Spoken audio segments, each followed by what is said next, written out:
forget what this is what you need to revise. Okay, good. So this is the X-ray of mature patient showing the left humerus with calcification seen over the graded tuberosity. With it's not on the graded tuberosity. So this is graded tuberosity. Yeah. Yes, sir. So where is the calcification? Calcification superior to that. That may be is the base of the supraspinatus, sir. It's in the supraspinatus, isn't it? So what's this term called? This is the most painful condition that you will have ever see in A&E if you're working in as an orthopedic surgeon. You come down to see there's a severely painful shoulder. There's no history of trauma, and the person is nearly crying and is in tears. This is called what?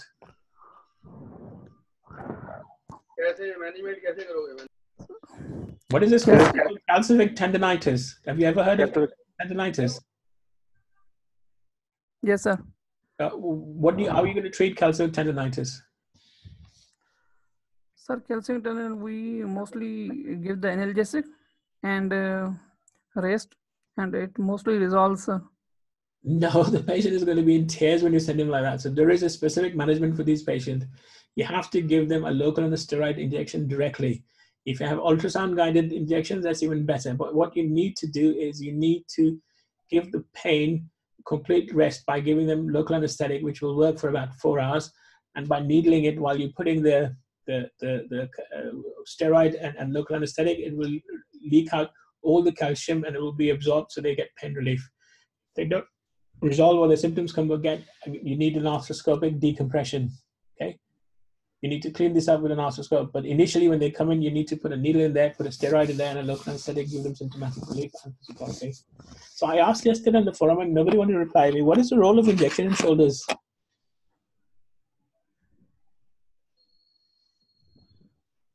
So who am I talking? I'm talking to Eunice, isn't it? Is that right? Yes, sir. Yeah. Okay. Yes, so sir. what is the role of injection in steroid injection and local anesthetic in shoulders? So it's inflammatory, anti-inflammatory, and decrease the inflammations and also decrease the pain, sir. So why do you get pain in the shoulder? So due to either impingement, sir, and so impingement is going to rub against each other. So how would that give you pain? So in calcification, sir? No, not calcification. Just in the shoulder. If you have pain, why do you get pain? So I'll tell you now. You remember this: an injection in any place in the body or a joint is a diagnostic test. It is not a treatment. Okay, so you cannot answer saying it's a treatment. When you have any pathology anywhere in the joint, any joint, not just shoulder, any joint, so there is a process of inflammation. And the process of inflammation is you have tumor necrosis factor alpha, interleukins, and various other inflammatory mediators that are released. These mediators are chemical messages from the shoulder or the knee or the hip to the body to come and help it, which sends macrophages, which cleans everything up, and the inflammation process starts. All these chemical mediators have got a pH of 4 or below. So they're all very painful. That's why you have pain in joints, in shoulder, in knees, in hips, and elbows, is because the inflammation or the mediators are working to get you healed. So what we do is we give them steroids. What does the steroid do? Stop the repair process. So you put the joint in a very vulnerable position and the pain goes away, but the healing is also stopped. So an injection is a diagnostic test. You can only give one injection at maximum 2. What you see everywhere in all over the world is people injecting all these patients repeatedly, right? What will happen is if you have impingement and you keep injecting repeatedly, the patient then comes to see somebody like me. The cuff is all torn. It's irreparable. It's like a moth-eaten cloth. So, if only one thing you remember from today is injection is a diagnostic procedure. It stops inflammation. It stops repair. Am I clear with that? Yeah? Okay, sir. So, but please, when you become a surgeon, don't inject everybody left, right, and center 10, 12 times. It'll make you money, but it'll make the patient's shoulder really, really bad. Okay. Oh, okay, sir. So that's good. Okay.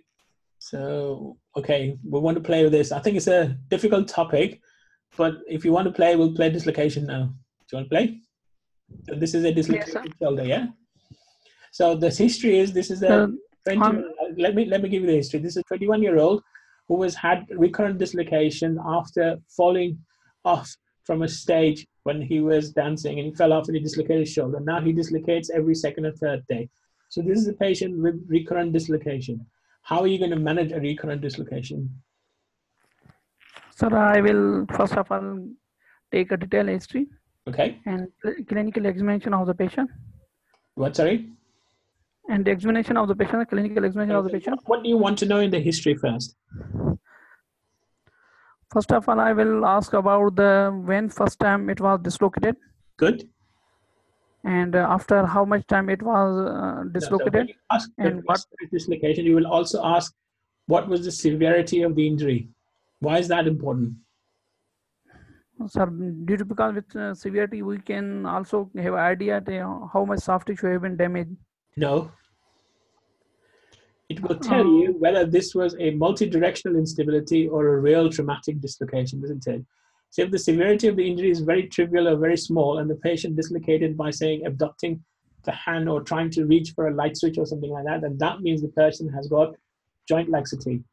So yes, sir. Yes. It's not bad for the trauma to tear anything out, okay? But if he falls while playing football or from a roof or something like that, then basically he has got a traumatic dislocation. Do you remember I showed you a circle before which was called the Stanmore's triangle or Stanmore's circle? You have traumatic, you have multidirectional, and you have the mad people, the people who want to dislocate themselves. You know, this is the three different types you will see. It is Tubbs and Embry. Remember that? Yeah? Yes, sir. So if the person is now dislocating multiple times, right, how would you know that this person is going to dislocate numerous times or multiple times if you see them the first time with a dislocation? How can you predict that this person is going to have a dislocation in the future? On clinical examination, sir? No. Age of the patient, okay? So if you minus 100 from the age of the patient, that is the percentage of the person is going to dislocate. So if you see a 10-year-old who's dislocated, his chance of dislocating again is 90%. If you see a 30-year-old, his chance of dislocating is 70%. If you see a 60-year-old, the chance of dislocation is 40%. If you go beyond 40 years old, the dislocation is because of cuff tears. If you go below the age of 40, the dislocation is because there's a problem with the labrum. Okay? Yes, sir. So this is a 22-year-old. He has multiple dislocations. He's now come to you. He is a direct traumatic problem. It was never a multiple joint laxity or instability. How are you going to investigate this patient further? Now, you've taken a detailed history. You find out that it was a severe trauma that dislocated. Now he's dislocated 12 times in the last 2 years. So he was 20 years old, so you have a chance of 80% dislocation. Okay, but what investigation you want to do next to find out what's happened to this patient? So I will also advise the X-ray lateral vision. Okay, so you have a lateral view, there's nothing to see. To see the dislocation anterior or posterior. This is not the first X-ray. This is the X-ray of the patient also to the clinic, yeah? So this was the first one that he had a dislocation, but he's not, I don't have a picture of him dislocated now. This is what he is now presenting in the clinic. His ball is in the shoulder, but he comes with a history that, doc, my shoulder dislocates every time. So now you're seeing him in the clinic. So this is not a traumatic situation. This is a settled, stable situation. You have seen him with the clinic with this X-ray. What are you going to do next? Sir, I will advise the MRI, sir. So what will MRI show you? To see the other Hill-Sachs lesion, other Bencord lesion. A very good investigation to see a Hill-Sachs lesion. You can see on the X-rays. CT scan.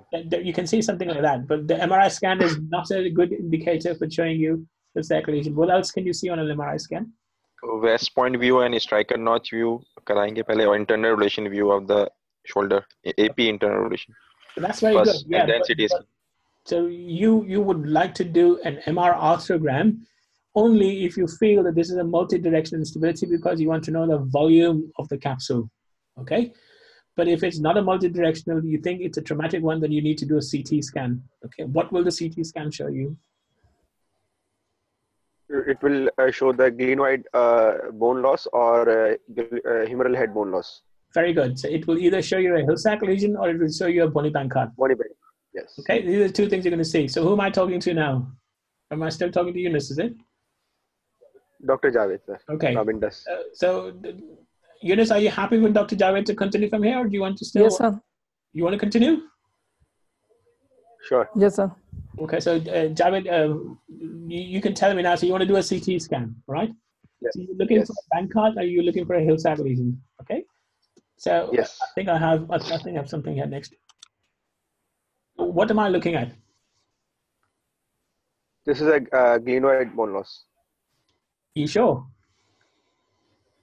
This is a Hill-Sachs, sir. Sorry. So that's a Hill-Sachs. Yes. Yeah. Posterolaterally. The bony loss. Yeah. I've given you a clue by saying bipolar lesion. What does a bipolar lesion mean? It is related to the on-track or off-track. Yeah, that will come later. That's a new classification. But a bipolar lesion means that the glenoid is lost and the Hill-Sachs Also, and lost. Okay, so you have loss of the bone on the glenoid side, you have a lost bone on the humeral side. So in these conditions, sorry? It is a two-surface disease actually, like Yes. AVN. It was initially called as an engaging and non-engaging lesion. And what it meant was that if the glenoid, if the humeral had rolled off and it got stuck in the glenoid, then it engaged and it was painful. Okay, so what is the management of these people with bipolar lesions? So you address you need to. My super specialty, so I do know quite a lot on shoulders. So I will quiz you quite a lot on shoulders. Go on, tell me, what are you going to do? So you need to increase the surface area of glenoid articular surface, so that the lesion that is on the humeral head doesn't engage on the glenoid. Okay, so you can either do a soft tissue procedure or you can do a bony procedure, yeah? Bony. Yes. You can do a soft tissue procedure. You can do a Bankart repair in the front and a remplissage at the back, which means you stick the infraspinatus into this to stop it from falling off. Okay, but far better to do a bony procedure. Okay. Yeah, far better to do a bony procedure. Okay, so if a glenoid bone loss, if there is a glenoid bone loss, then there is an engaging lesion, I will go for a soft tissue repair. If there is a glenoid bone loss of less than 20% and there is a non-engaging lesion, then I will go for letter J procedure. Okay, so that's why you need to understand this bit now. So what is this called? This is called an on-track, off-track lesion, yeah? So what does that tell you? So you have to do a CT scan, and you have to do CT scan in abduction and external rotation. You need to have at least 84% or more of the humeral head engaging into the glenoid. Okay? Do you understand that? So you have to measure from the sulcus to the most extreme part of the humeral head on a CT scan, and your CT scan technician or your CT scan consultant should do these for you. And if you have less than 84%, so can you see that less than 84% of humeral head in the glenoid, then that's called an off-track lesion. If there is a Hill-Sachs or a glenoid missing, but you have more than 84% engaging into the glenoid, then it's called an on-track lesion. Okay, so that's the difference between on-track and off-track. And you see this. The humeral head on the glenoid is working well. If it's not working well, so that's an on-track lesion. Although there is engagement, a big defect, but there is more than 80% contact between the humeral bone and the glenoid. Okay, so can I repeat it, sir? Okay, go on then ask. So when there is a lesion on the both side of articular surface, but the contact between the humeral head and glenoid is more than 84%, then it's an on-track lesion, right? It's an off-track lesion. Yes, it's an on-track lesion. On-track lesion, yes. Yeah. Okay. And if it's less than 84% contact, then it's an off-track lesion. This is an off-track lesion. Okay. It's a modification of what we used to call the engaging, non-engaging lesion, but they made it more scientific. Yeah. So you have to the Japanese, because the Japanese are quite keen into doing everything electronically and mathematically, like we said. So now we know. So Hill-Sachs lesion which are engaging or non-engaging, they may be on-track and may be off-track. Correct. So we have to address only off-track lesions, right? Not the on-track. Yeah. Well, if he's symptomatic, then you have to address him anyway. But when you're addressing him, if you have an off-track lesion, then you have no other choice but to do a latter J procedure. But if you have a patient who's dislocating, but he's on track, you can do both remplissage and soft tissue correction as a Bankart at the same time. You can do a soft tissue repair, but I think the latter J now works much better anyway. So if you are doing arthroscopic soft tissue repair, you're doing a Bankart and a remplissage at the same time, which one are you going to do first? Posteriorly or anteriorly? I think anteriorly, you need If you to repair tie it the. anteriorly, if you tie it anteriorly, the shoulder will not allow you to see anything at the back.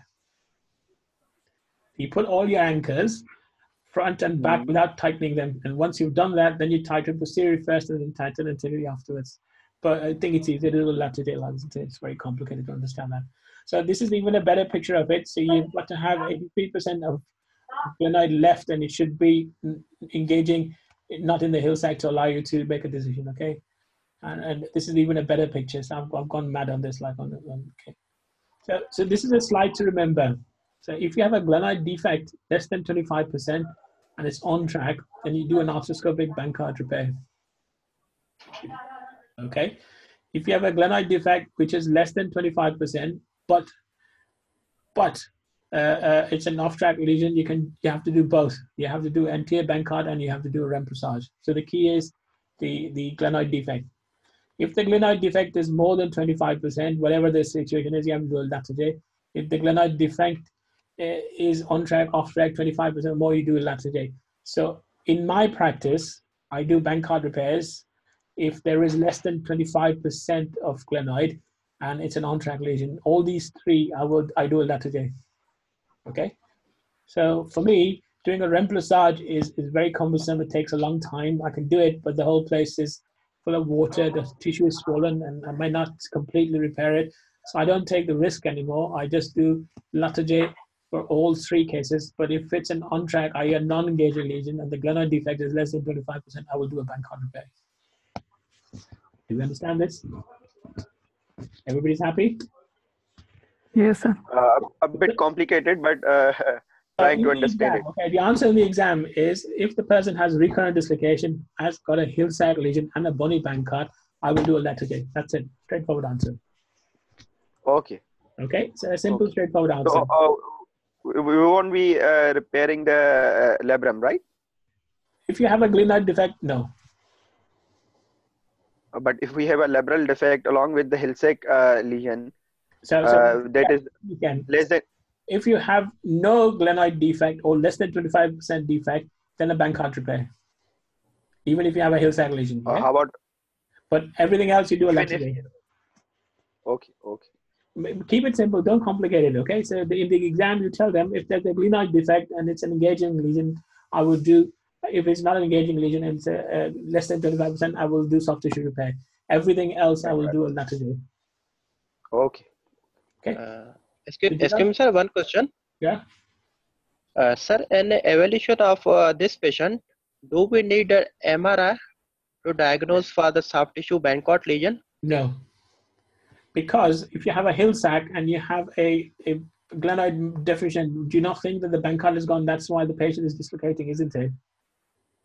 But even then, we know the etiology. It's a bone-related problem. We need to exclude a soft tissue problem also because there is a rotator cuff. Rotator cuff. 28-year-old will have a rotator cuff tear. Recurrent dislocation. It can lead to iatrogenic tears of rotator. Right. I have not read that. I know there's a thing called internal impingement where the humerus is high riding and it will roughen up the cuff, but I've not read that they get tears. I've not read it. If you have, then I'll stand corrected. But in a 20-year-old, you don't have cuff tears.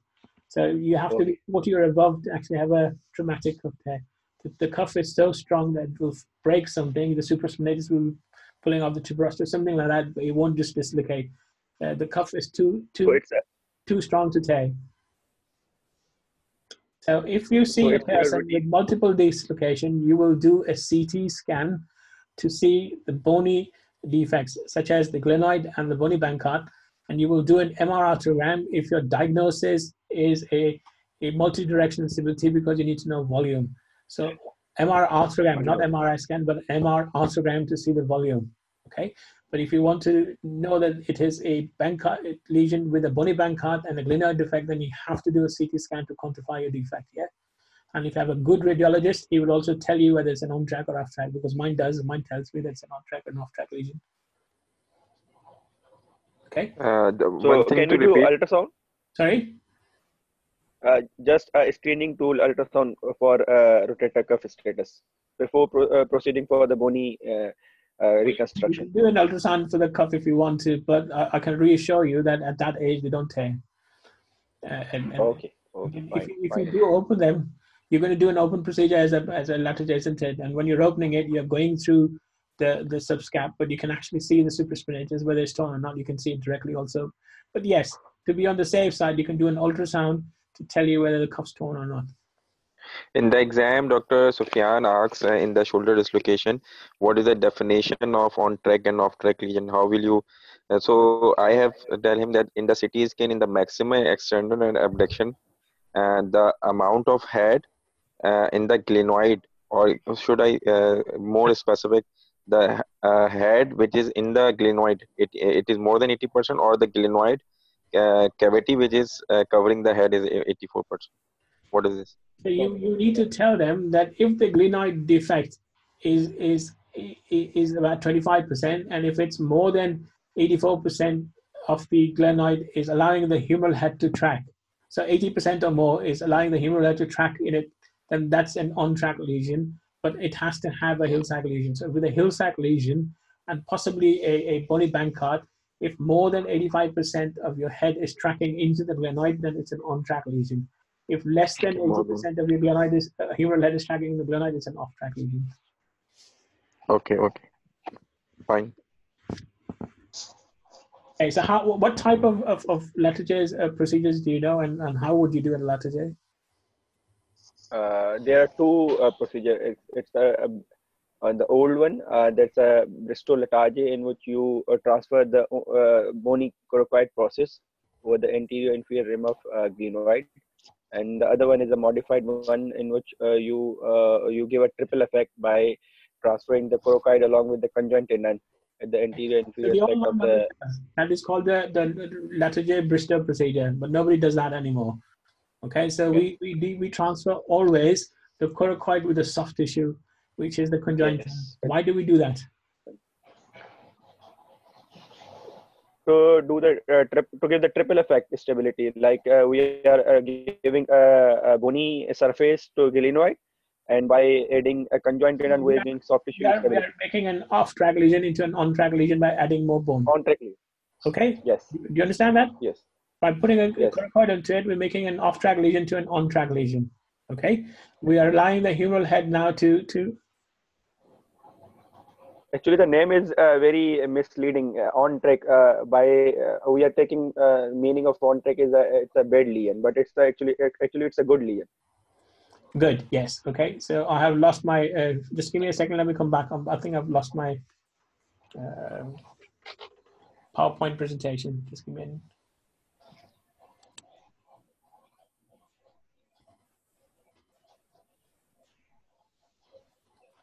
I don't know why I've lost everything. I come back in 2 seconds. Yeah. Just wait. Yeah. Okay.